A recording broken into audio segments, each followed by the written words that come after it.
네, 전 세계에 계신 아투TV 시청자 여러분 반갑습니다. 오늘 2025년 5월 16일입니다.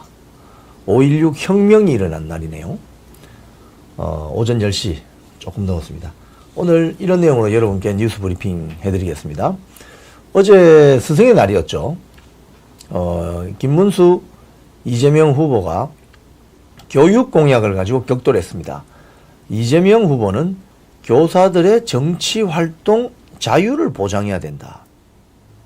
그렇게 이야기를 했습니다. 교사들의 정치활동 자유를 보장해야 된다. 지금 전교조가 정치활동하고 있는데 이제 학교를 난장판으로 만들 모양인데요. 그리고 김문수 후보는 교육감 직선제 폐지하겠다 이런 주장을 펼쳤습니다. 자, 이런 내용으로 먼저 뉴스 브리핑 시작하겠습니다. 네, 어제 이재명 후보가 조선일보 보도를 보니까 서울대를 110개 만들고 교사의 정치활동 자유를 보장하겠다. 이런 이야기 했습니다. 제가 여기서 여러분, 우파와 좌파의 차이점에 대해서 좀 말씀을 먼저 드릴게요. 서울대를 10개 만들면, 쉽게 이야기하면은, 서울대 1, 서울대 2, 서울대 3, 이렇게 되면, 전체적으로 그 서울대 1번부터 10번까지가 다 똑같이 소위 말해서 질적인 향상이 일어나느냐? 그렇지 않습니다. 서울대가 10개 만들어지면은 뭐 모든 국민이 행복해집니까? 절대 그렇지 않죠. 저런 게 대표적인 포퓰리즘 공약입니다. 뭐 서울대에 입학하신 학생들 얼마나 노력했겠습니까? 그렇잖아요. 서울대라는 국내 최고의 명문대학에 입학하려고 얼마나 많은 공부를 하고 시간을 투자하고 얼마나 많이 노력했겠어요. 근데 그걸 서울대 1번부터 10번까지 만들면 노력하지 않은 사람도 서울대 타이틀을 달고 나온다? 그럼 불공평한 거죠, 사실은. 정의롭지 않은 거예요, 그게. 공정하지 않은 거예요, 공정하지. 공정이라는 것은 자기가 노력한 만큼 가져가는 게 공정이죠. 아니, 열심히 일도 하지 않는데 열심히 일하는 사람하고 똑같이 가져가면 그게 공정한 겁니까? 그러니까 서울대 10개 만들겠다는 저 공약은 너무나도 포퓰리즘적인 공약이다. 저는 그렇게 봐집니다. 1990년대 중반에 미국에서 대선이 벌어졌을 때 그때도 이런 비슷한 이슈가 있었어요. 뭐냐 하면은 흑인 미혼모를 지원해야 된다. 이게 대선의 이슈였습니다. 미국에는 흑인들이 많이 있잖아요. 흑인 미혼모들이 사회적 문제가 됐습니다. 그래서 민주당에서 공약을 뭐라고 했냐면 흑인 미혼모를 연방정부가 세금으로 더 도와줘야 된다. 그렇게 이야기했습니다. 그들의 어떤 그 지원해줘야 된다는 사유는 흑인들은 수백 년 전에 아프리카에서 노예로 붙잡혀 왔기 때문에 삶 자체가 처음부터 불공평하고 공정하지 않았다. 이렇게 주장합니다. 일견 들어보면 일리 있는 이야기죠. 자, 그런데 흑인 미혼모를 연방정부가 도와주면 흑인 미혼모가 줄어드느냐? 공화당이 반격을 했습니다. 말도 안 되는 소리다. 흑인 미혼모를 그동안 연방정부가 도와줬더니 줄어들기는커녕 더 늘어나더라. 이게 당시 90년 중반에 미 대선에서 핵심 이슈 중에 하나였습니다. 자, 여기서 뭘 알 수 있느냐? 소위 말해서 민주당이 좌파고 공화당이 우파라고 봤을 때 좌파 성향을, 좌파 철학관을 가지고 있는 사람들의 특성은 내가 잘못되면 환경 탓을 합니다. 내가 잘못되면 환경 탓을 합니다. 내가 잘되면 내가 잘한 거지만 내가 잘못되면 환경 탓을 합니다. 내가 살고 있는 내 지역 또는 내 가정 또는 내 국가 환경 탓을 합니다. 그래서 자기들이 집권을 하게 되면은 연방정부나 중앙정부의 예산으로 많은 걸 뜯어 고치려고 합니다. 공무원 숫자 늘리고. 그래서 큰 정부가 되는 거예요. 큰 정부. 공무원은 채용해 놓으면 또 잘 해고도 못 합니다. 지금 트럼프처럼 뭐 연방 공무원들 막 대량 해고하는 이런 거 아니면은 우파들은 약간 다르게 생각하죠. 나의 책임이 뭔가를 먼저 생각합니다. 남의 외부적인 환경 탓을 하기 전에 내가 책임을 다 했나? 이게 다른 거예요, 이게 다른 겁니다. 자, 그래서, 지금 대학교 서열을 완화한다. 서울대학교 10개 만들면 대학교 서열이 완화됩니까? 사람은 태어날 때부터 모두 다릅니다.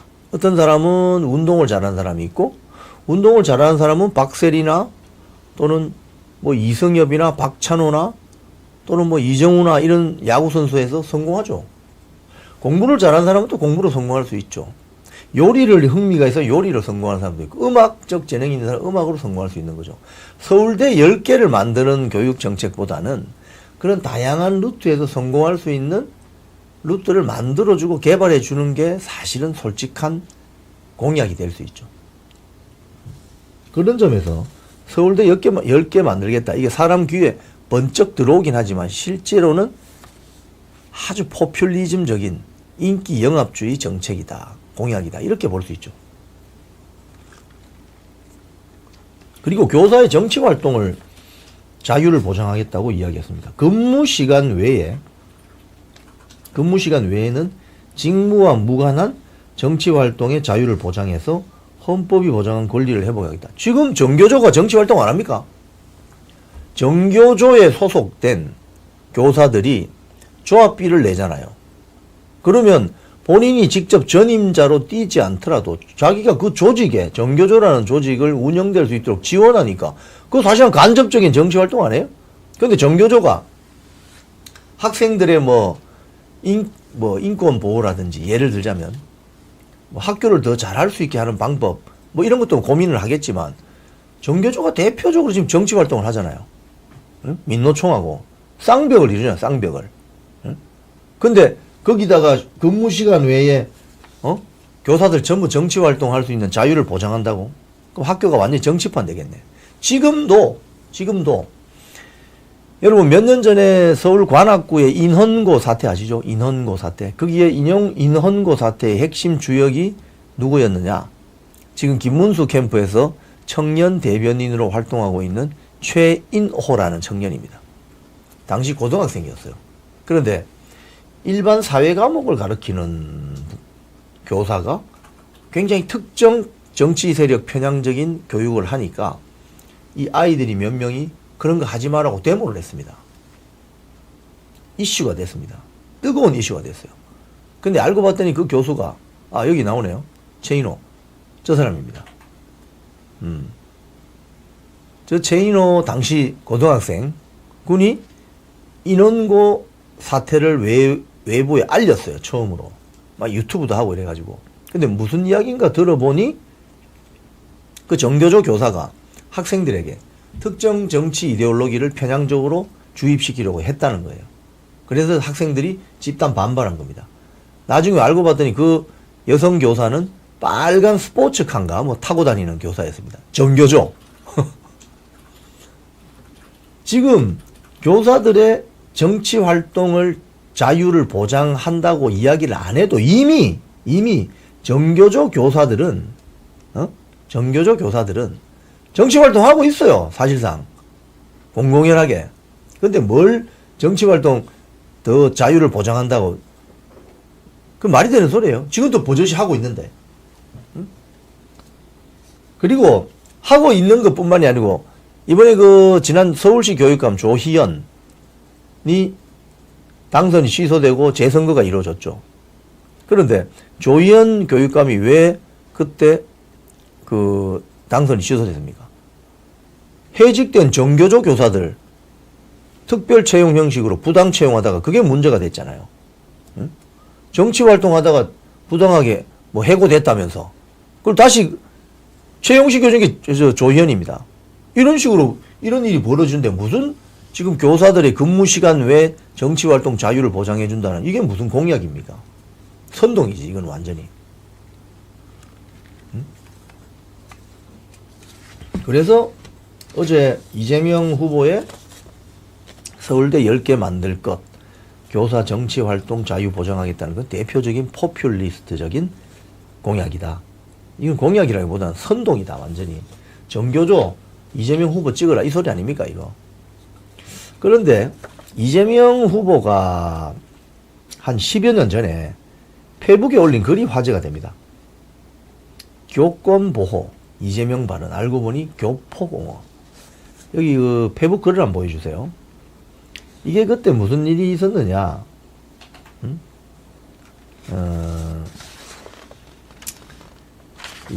이재명 후보가 당시에 페북에 이런 걸 썼어요.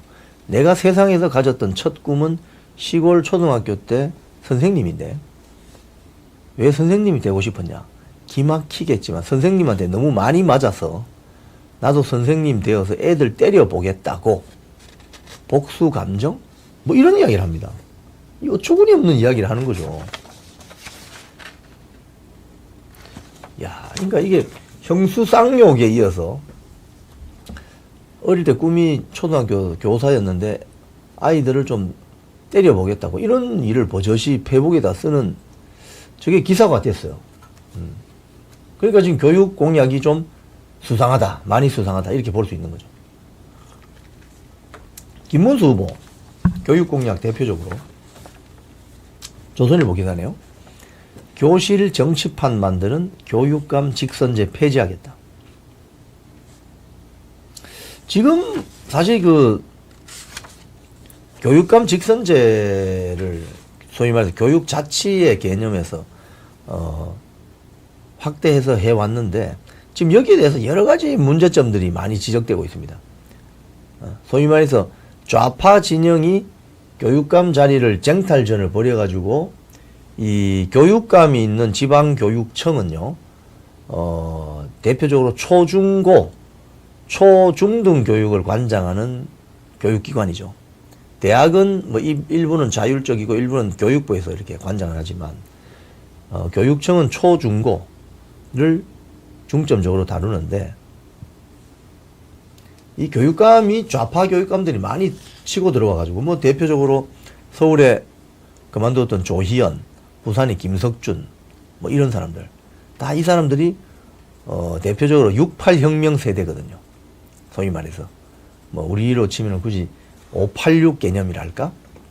이게 핵심 운동권 멤버들이죠. 그런 사람들이 교육감 자리를 차고 앉아 있으니 지금 우리 초중등 교육 정책에 문제가 많다. 그래서 김문수 후보는 현행 지방교육자치법 등 법률을 개정해가지고 교육감 직선제를 없애버려야 된다. 이렇게 이야기했습니다. 교육정책 하나만 봐도 이렇게 극명하게 달라집니다. 여러분. 그래서 지금 이재명 후보가 우클릭하면서 저 좌파 우파 그런 거 안 따집니다. 그냥 먹고 사는 게 중요하죠. 먹사니즘 이러면서 굉장히 중도 보수인 것처럼 쉽게 이야기하면은 공약을 남발하는데 실제로 들어가 보면 그렇지 않다는 거예요.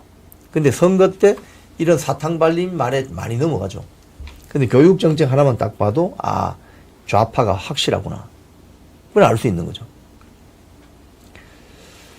그리고 이거 몇 년 전에 이 문제가 된 이슈였는데, 이게,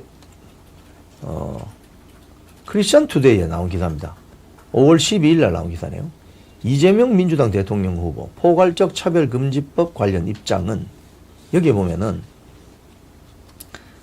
차별금지법 관련해서는 뭐 따로 말씀을 드리기로 하고, 여기 보면은 이런 이재명 후보가,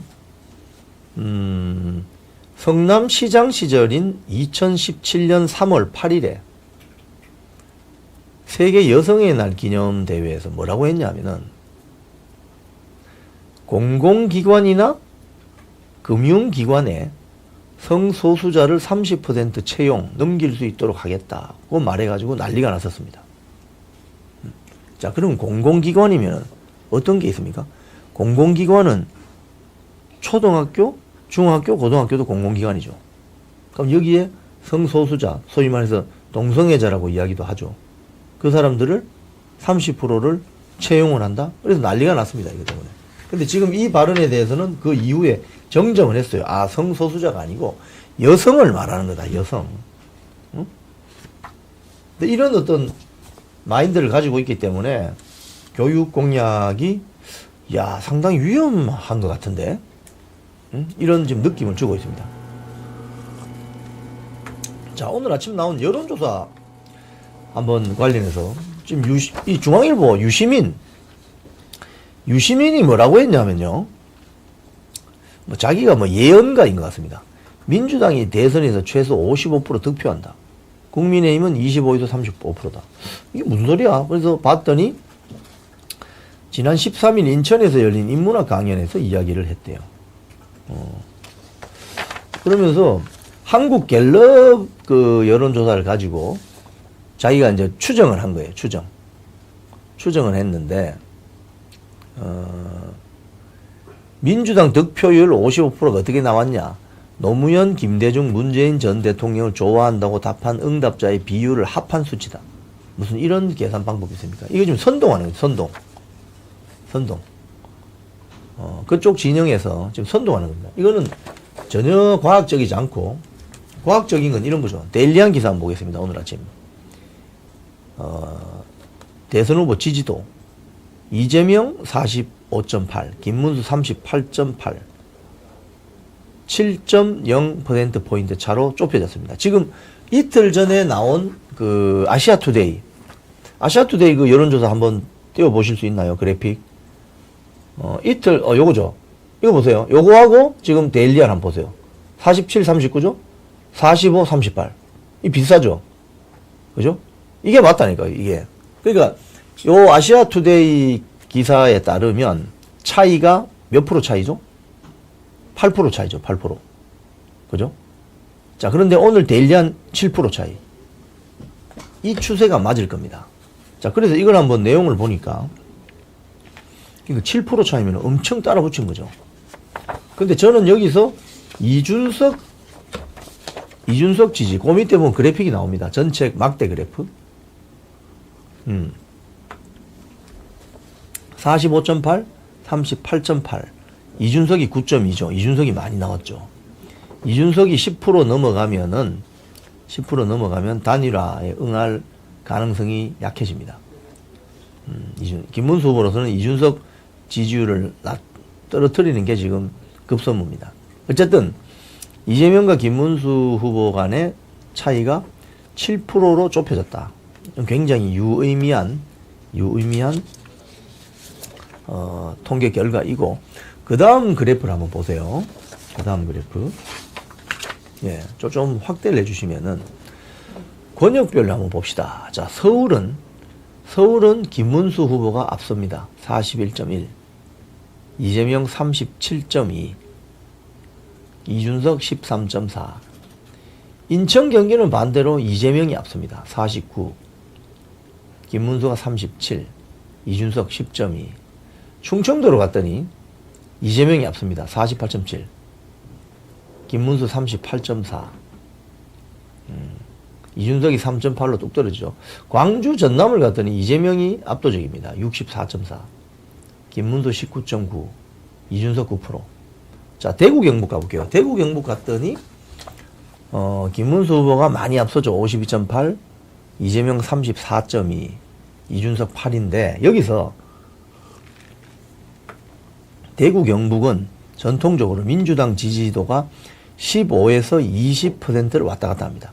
저 말은 대선 투표일이 더 다가올수록 지금 이재명 지지가 34.2로 대구 경북이 나와 있는데 저게 더 빠질 가능성이 있는 것으로 보입니다. 그럼 그 표가 김문수로 가겠죠. 자, 그런데 이 부울경이 지금 참 흥미롭습니다. 혼전입니다. 완전히 이 여론조사에서 보면 이재명하고 김문수 후보하고 거의 비슷합니다. 자, 제가 며칠 전 말씀드렸죠. 이재명이 부울경 지역을 집중적으로 공략한다고. 근데 그동안 역대 대선에서 부울경 지역의 민주당 후보의 지지율은 많이 나오면 35에서 37입니다. 이거는 더 나온 거죠. 그러니까 적어도 빠질 가능성이 있어요. 그런데 이걸 더 빠지게 하려면, 김문수 후보 쪽으로 더 오게 하려면 구체적인 공약이나 해운, 항만, 수산 관련 공약이 들어가야 되는 거예요. 그래서 제가 며칠 전에 바다의 대통령, 전 세계 바다의 대통령 임기택 IMO 사무총장을 민주당이 업어갔다는 게 참 이게 앞으로 큰 문제다. 남은 기간 동안 그 이야기를 한 적이 있는데 여기에 대비가 필요합니다. 그러니까 김문수 후보 캠프에서 이게 대비를 해야 돼요. 강원, 제주 뭐 이렇고요. 근데 여기서 이제 또 하나 볼만한 것은 이준석이 연령별로 그다음 그래프 막대 그래프 한번 보여주세요. 이 여론조사가 아주 잘 된 것 같아요. 제가 봤을 때 연령별로 보면은 1020에서 이준석의 저 노란색 29.2%로 나왔습니다. 김문수 후보보다 더 높습니다. 그러니까 1020들은 이준석으로 많이 간다. 그죠? 30은 어떻게 돼? 30세대는 이재명이 45, 김문수 35.5, 이준석 12.7. 4050은 뭐 볼 거 없습니다. 4050은 민주당이 앞서죠. 4050은 6070으로 가면 이제 김문수 후보가 많이 앞서죠.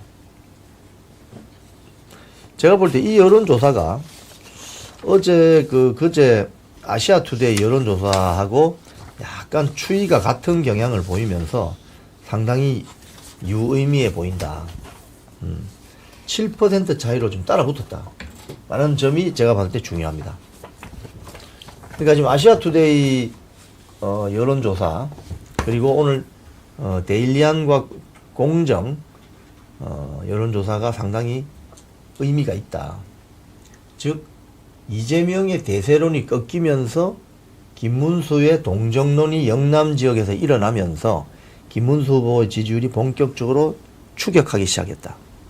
굉장히 중요한 거다. 그렇게 알 수 있는 거죠. 추격전이 시작됐다. 그럼 지금 며칠 남았습니까? 18일. 2주하고도 며칠 더 남았습니다. 그러면 이 지지율이라면 추격할 수 있다. 왜? 투표일이 다가오면 다가올수록 유권자들은 누굴 찍을까를 고민합니다. 제3 후보를 찍으면 사표된다고 생각하기 때문에 2강 후보 중에 하나를 찍게 돼 있어요.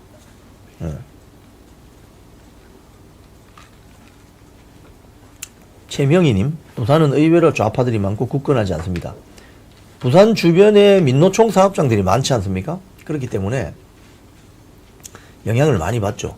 그리고 이재명 후보가 이번에 부울경 지역을 이렇게 순회하면서 조선, 기계 이 분야에 대한 공약들을 많이 발표했습니다. 가령 뭐 해양 수도, 부산 뭐 이런 거 있잖아요. 그러면서 그런 것도 영향을 주는 거죠. 남은 기간 동안 김문수 후보 측이 이 부울경 지역을 특히 신경 써야 됩니다. 부울경 지역. 부울경 지역에서 만약에 이재명의 득표율이 40% 이상이 나온다. 이러면 굉장히 위험한 지경이 될 수 있다. 그렇게 봐지는 거예요. 자, 그 다음 다른 정치 뉴스 또 전해드리겠습니다. PNM마이크 기사인데요. 윤석열 대통령이 김문수 후보가 대선 후보로 선출되고 나서 당신 판단을 따르겠다. 이렇게 이야기했다고 합니다. 이게 이제 이런 기사가 왜 지금 이슈가 되느냐. 한동훈의 최측근이었던 김종혁 전 최고위원이, 그 지상파 방송에 나와가지고, 저도 그건 유튜브를 한번 봤습니다. 누가 보라고 해서 봤더니, 윤석열 대통령이 김문수 후보에게 전화를 해서 막 호통을 치더라는 거예요. 호통을 치더라는 거예요. 그러면서 그 옆에 있던 사람이 그 호통을 들었다. 당신이 뭔데 뭐 계엄 사과하고 어쩌고저쩌고 뭐 그런 이야기였다라는 게 그 유튜브 내용이에요. 그 유튜브 내용을 딱 잡아가지고 김종혁 전 최고위원이 방송에서 떠들어 버렸어요. 그랬더니 아니 이게 뭐냐. 아직까지 윤석열 대통령이 당에 대해서 영향을 미치려 하고 좌지우지 하느냐. 어떻게 대선 후보에게 호통을 치느냐. 근데 이 기사가 뭐냐. 윤석열 대통령은 그런 이야기를 한 게 아니고 실제로는 김문수 후보가 결정한 대로 따르겠다고 이야기했다는 겁니다. 이게 팩트죠. 김종혁의 그 발언은 가짜뉴스죠. 가짜뉴스. 이게 팩트죠. 탈당 문제에 대해서 윤석열 전 대통령의 판단을 존중할 것이다. 김문수 후보가 이야기했고, 또 윤 대통령과 김문수 후보 간의 의사소통이 있었고, 또 김문수 후보는 윤석열 전 대통령하고 통화해서 단 한 번도 다른 발언을 한 적이 없다.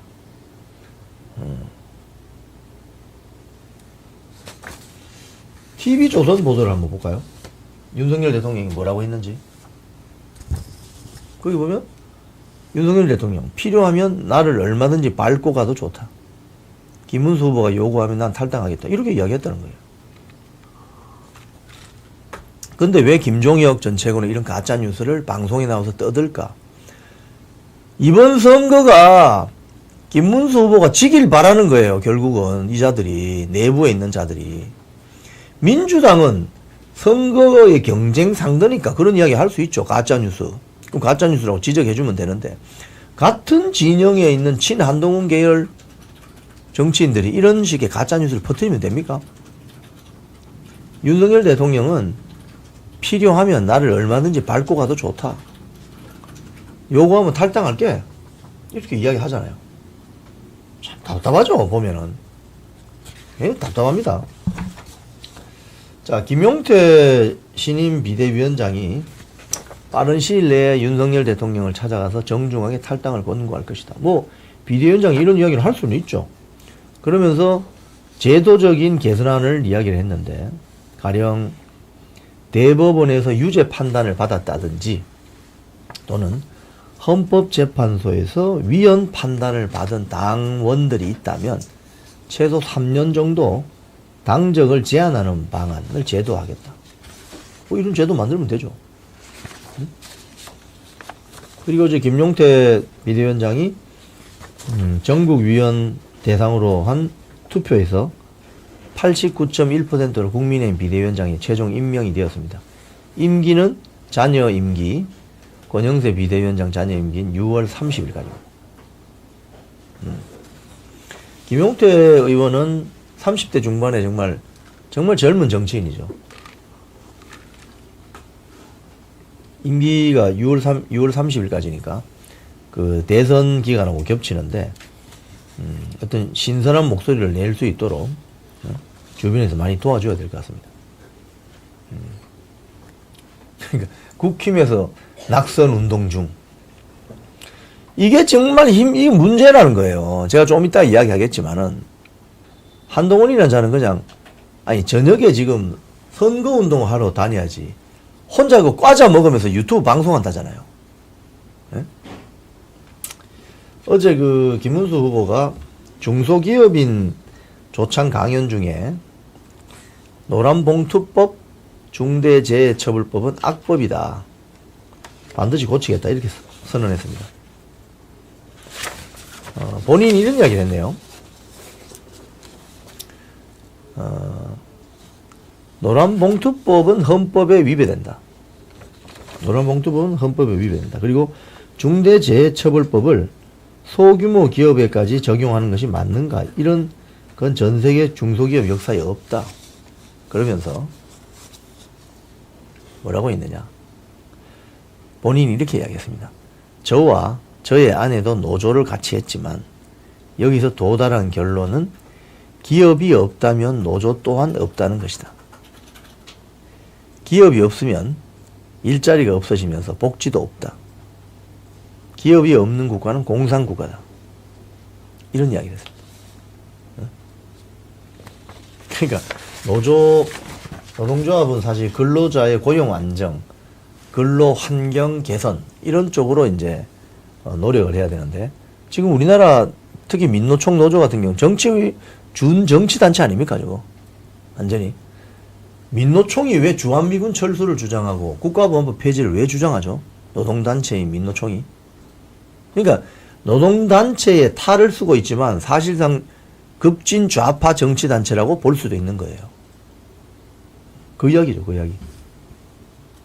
그리고 어제 이게 긴급 기자회견한 내용도 있습니다. 이재명 셀프 면제 5대 악법 추진, 독재자나 할 법한 범죄다. 지금 공직선거법 개정하는 거, 뭐 형사소송법 개정하는 거, 이게 다 이재명이 대통령 되면 본인에게 다가올 재판을 다 스톱시키는 거 아닙니까? 그래서 어제 그 국민의힘 국회의원들이 서초구 대법원 앞에 가서 피켓 시위를 했습니다. 민주당 규탄대 판사 보복은 조폭들이나 하는 짓이다. 이런 기사가 있습니다. 판사를 보복하는 것은 조폭들이나 하는 짓이다.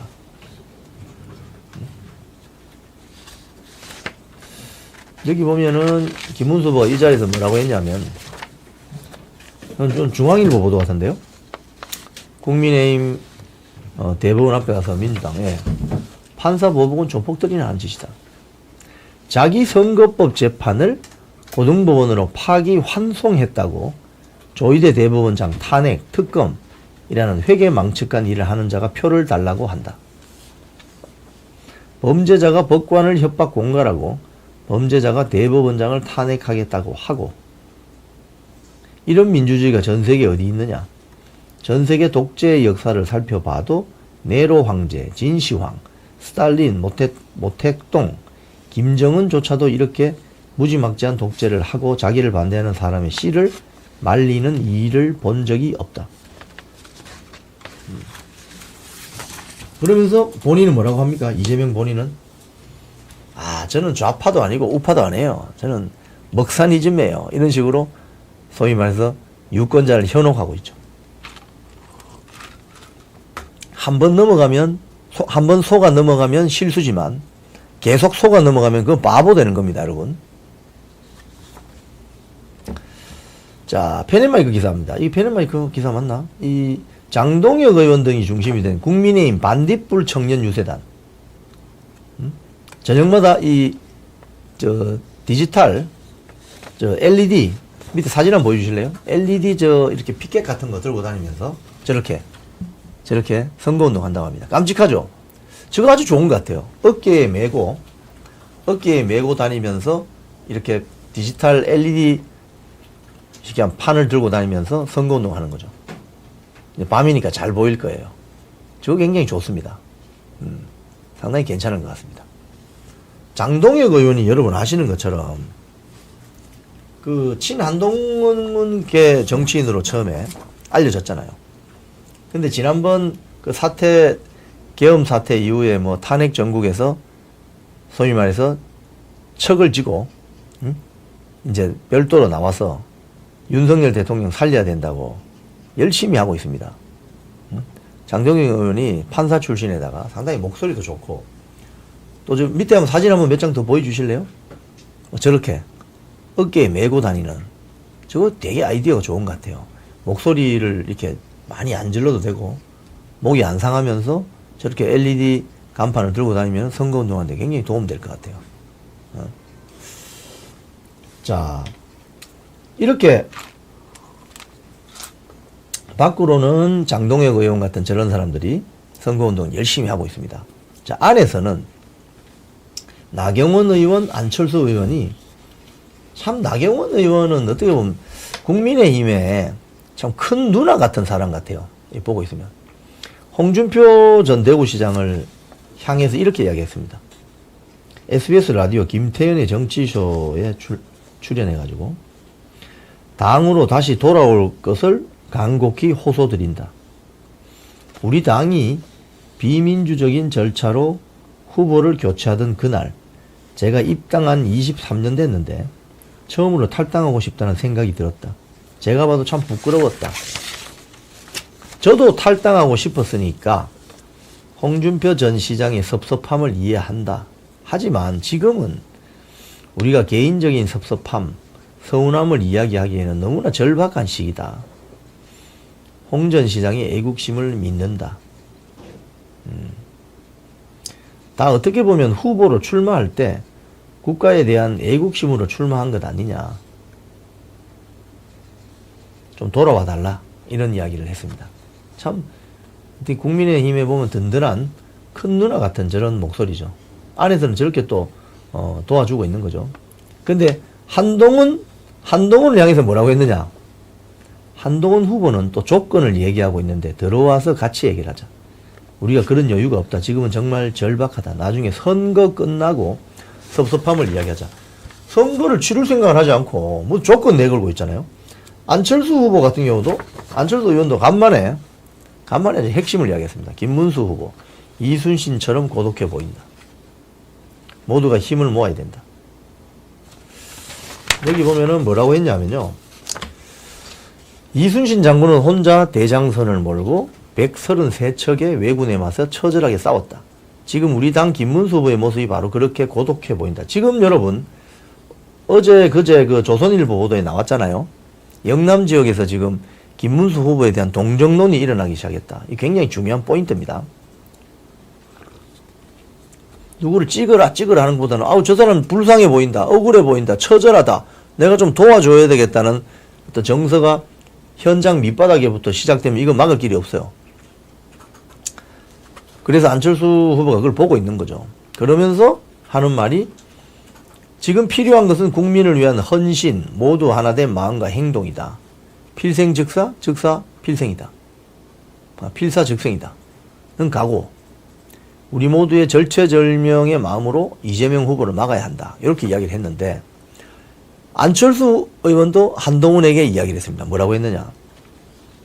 아까 그 나경원 의원도 한동훈에게 이야기했죠. 조건 걸지 마라. 빨리 나와서 선거운동을 해라. 안철수 후보는 이렇게 이야기했습니다. 과자 먹으면서 인터넷 라이브 방송할 때가 아니다. 당원의 손으로 당대표가 되신 분이라면 이제 당과 대한민국을 지키는 일에 나서달라. 이게 무슨 소리입니까, 여러분? 지금 한동훈이 저녁만 되면요. 무슨 그 과자 이름도 무슨 꽝이에요, 꽝. 무슨 꽝을 막 먹으면서 있지 않습니까? 개인 방송을 합니다. 조회수가 꽤 나와요. 조회수가 한 10만 이상 나옵니다. 그런데 그 시간에 선거운동 해야 되는 거 아닙니까? 장동혁 의원이 뭐 할 일이 없어서 그 어깨 밴드에 LED 등 붙은 그 판을 들고 다니면서 젊은 2030 청년들하고 김문수 도와달라고 하겠습니까? 응? 소위 말해서 장동혁 의원, 나경원 의원, 안철수 의원은 어떻게 보면 대국민들을 상대로 소위 말해서 말빚을 만들고 있는 거예요. 정치인들은 말빚이 많아야 성공할 수 있습니다. 자기 선거도 아닌데 김문수 선거 아닙니까? 이번 선거는. 어? 저렇게 앉아가지고 아주 또 새우깡을 먹고 있네. 저녁에도 방송을 하고 있다니까요. 저녁마다. 어? 다른 사람들은 지금 현장에 나와서 막 들고 피켓 들고 다니고 뭐 하면서 선거운동 하는데 지금 저자뿐만이 아니고 친한동훈 계열 국회의원들도 지금 불성실해요. 어제 대법원 앞에 그 피켓 시위하는데 별로 안 보였다는 거 아닙니까? 그러니까 이게 동상이몽이에요. 동상이몽.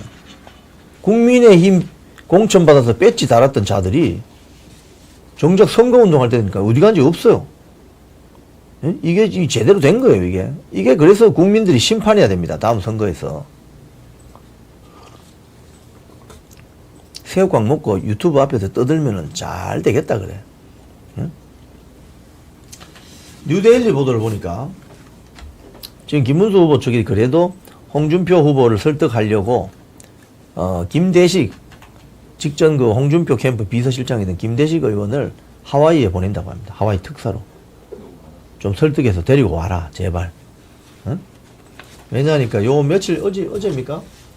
뭐 이재명이 지금 그 홍준표 후보에게 둘이 총리 이야기 이야기 나오고 그 이야기 나왔잖아요. 근데 제가 봤을 때 홍준표 전 대구시장이 그럴 일은 없겠지만 행여나 거기 갔다가는 완전히 뒤통수 맞습니다. 왜냐하면 총리는 국회에서 인준을 받아야 되거든요. 그럼 이재명은 총리 추천 한다고 칩시다. 예를 들자면 이재명이 대통령이 됐다. 예를 들자면 그러면 국회의원들이 그 인준해 주겠습니까? 그럼 이재명이 뭐라고 하겠습니까? 나는 해주고 싶었는데 국회의원들이 찬성을 안 해주네. 이러면 끝이라는 거예요. 그걸 아셔야 됩니다. 아마도 홍준표 전 대구시장님이 알아서 잘 하실 것으로 봅니다. 자, 어제 당으로 돌아온 사람들이 있습니다. 장해찬. 어제 기사니까 오늘로 되어 있습니다. 복당됐습니다. 장해찬 복당. 장해찬이 부산 수영구에 이제 공천을 받았습니다. 그때. 받아가지고, 뭐 페북에 뭐 10여 년 전에 쓴 사소한 글 가지고 막말했다 이러면서 공천 취소를 해버렸거든요. 대구의 도태우 변호사도 마찬가지고. 그거 다 누가 한 겁니까? 한동훈 비대위가 한 거네요. 왜? 이 사람들이 국회 배지 달고 들어오면 친한계를 위협할 수 있는 중요한 인물들이기 때문에. 그래서 날려버린 거 아니에요. 근데 이제 이 지금 장해찬 전 최고위원은 소위 말해서 활발한 방송 활동을 하고 있습니다. 이 아투TV에도 나오지만 뭐 여러 뭐 종편이나 많이 나가서 하고 있습니다. 엄청 지금 사실은 보이지 않게 김문수 후보의 당선을 위해서 돕고 있다고 볼 수 있죠. 이런 스피커가 많아야 되는 거 아니에요? 김종혁 같은 그런 스피커 말고, 김종혁의 스피커 내용은 윤석열 대통령 깎아내리고 김문수 후보 떨어뜨리는 스피커잖아요. 근데 장해찬 스피커는 윤석열 대통령의 논리를 대변하고 김문수 후보 당선을 위해서 논리적으로 잘 설파하는 스피커잖아요. 이런 스피커는 많으면 많을수록 좋은 거지. 장해찬 1, 장해찬 2, 장해찬 뭐 5, 10 많으면 좋은 거죠. 그래서 한다. 지금 뭐 부산 수영구에 정현욱 의원이 뭐 반대 기자회견을 한 거 저도 뉴스에서 봤습니다. 그런데 사실은 그때 그 당시에 저도 부산에서 총선 예비후보로 출마해서 같이 경선에 참여한 적이 있습니다. 그 당시에 이제 그 한동훈 비대위의 총선 행태를, 공천 행태를 보면요. 조선 미디어 그룹 출신 3명에게 공천을 줍니다. 그것도 안정권, 한 명은 비례대표, 군사 전문기자 유영원, 조선일보 군사 전문기자 유영원에게 비례대표를 줍니다. 당선 안정권에. 그 다음에 TV조선 앵커 같은 신동욱, 박정훈을 강남권에 둘이나 줍니다. 이게 말이 되는 소리예요. 여러분, 이거 이해되세요? 특정 언론사 출신을 3명이나 국민의힘 배지를, 그것도 안정권에 때려박는 게 이게 공천이냐고, 이게. 그래서 조선일보하고 조선미디어그룹하고 한동훈이 뭐 좀 해보려고 한 거예요?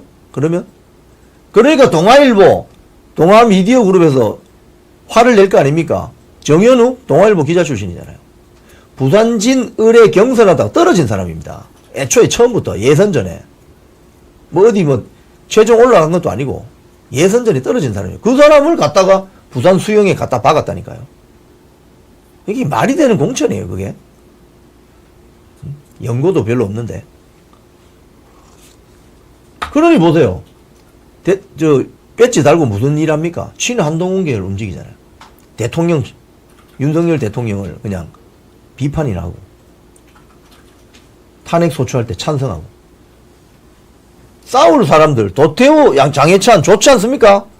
그런 사람 공천받아서 시켰으면 얼마나 잘 싸우겠습니까? 그런 사람들 다 잘라내버린다는 거예요. 응?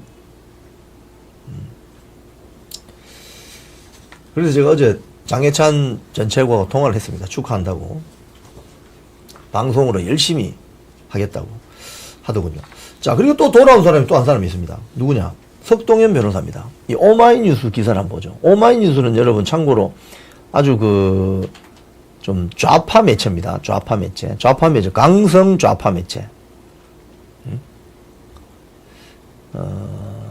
석동현 변호사가 지금 김문수 캠프에 와 있는데, 혹자는, 저기 이제 오마이뉴스는 그런 이야기를 합니다. 뭐 극우, 사이비 세력하고 결별해야 된다. 이런 식으로 좀 비판하기 위해서 저 기사를 썼는데, 저는 여기에 대해서 어떤 생각을 가지고 있는가를 제가 말씀드릴게요. 자, 지금 보세요. 국힘당 내부에서도 한동훈을 따르는 무리들은 저런 사람 쓰면 안 된다고 이야기하죠. 자유통일당하고 뭐 너무 친해지면 안 된다. 이렇게 이야기하죠. 자, 그런데 물어봅시다. 그런 사람들에게. 김일성 주체 사상을 신봉했던 그 종북 주사파 세력이 만든 당이 통진당이었고, 그 통진당 시절에 국회의원 했던 게 지금 진보당 대표 김재현인데, 그 진보당이 이재명을 지지한 데에 대해서 민주당 국회의원 배지들 중에서 비판한 사람 있습니까? 없습니까? 한 명도 없어요. 이게 바로 민주당 내부에 있는 좌파 국회의원들과 국민의힘 내부에 있는 우파라고 자처하고 배지 달고 폼이나 잡는 국회의원들의 차이입니다.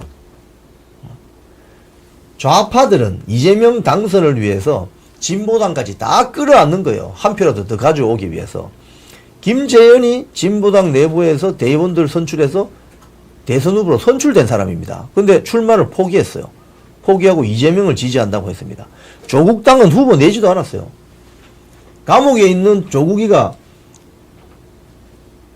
이재명을 지지하라고 했지 않습니까? 왜 그렇게 하냐? 근데 그렇게 하는데 거기에 대해서 조국당이나 진보당이나 민주당 내부에서 비판 여론이 있느냐? 없습니다. 왜? 똘똘 뭉쳐야 된다고 알기 때문에. 근데 국민의힘은 왜 그렇죠? 왜 석동현 변호사가 저 들어오면 안 됩니까? 왜 안 됩니까? 자유통일당이 어때서? 자유통일당은 강경 우파당이에요. 강경 우파당. 뭐 국민의힘은 중도 우파당이라고 봅시다. 그러면 자유통일당은 선명한 강경 우파당이에요. 왜 그 사람들을 흡수를 못하냐고. 흡수하면 표가 되잖아요. 표가. 지금 자유통일당 대선 후보 구주화 변호사가 지금 지지율이 많이 안 나옵니다. 한 0.5%에서 1% 나옵니다.